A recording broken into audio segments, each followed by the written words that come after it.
Tere õhtust, head TV3 uudiste vaatajad. Kalev Kruusi kontoritoa seinal olev Pirelli kalendri valeta. 16. märts ja kohe pärast TV3 uudiste lõppu on algamas selle kevadhooaja suurim telesaade Maskis laulja ja mul on enda kõrval hea meel tervitada kahte osalist. Kohtunike brigaadi kuuluvat Kristjan Jõekaldat ja Reigo Tamme, meest, kes suudab Marju Länikut kehastada sama edukalt kui Marju Länik ise. 5. hooaeg saatel.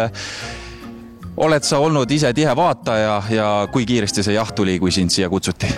Maskis lauljat olen ikka vaadanud, sest see on alati selline saade, mis ju tõmbab kohe ekraanide ette ja oli kohe.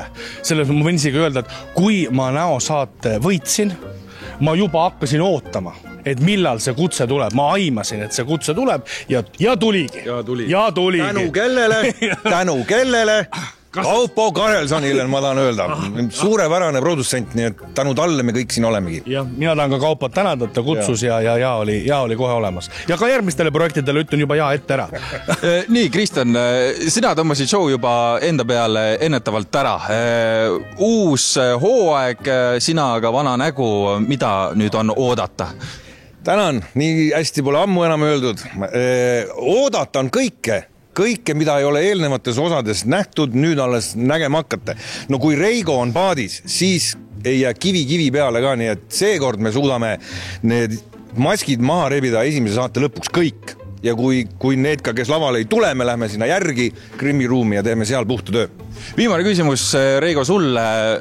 Detektiivi töö, mis teeb ühest detektiivist hea kohtuniku selles saate kontekstis? On see eeldus, et sa oled Kalle Blomqvisti lugenud või on sul politseinikest tuttavad, kes on näpunäiteid andnud? No rahulikkus.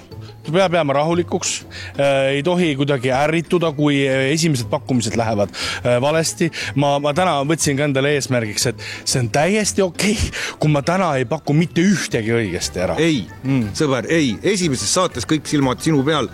Ütle nüüd, kes on õige vastus ja vastus on Florian Vaal. Palun väga. Opadi, esimene on väravatud. Mehed on rääkinud teravat kõrva, teravat silmanägemist. Maskid langevad kohe pärast TV3 uudiseid. Minu sõnajärg tagasi stuudiosse. Aitäh!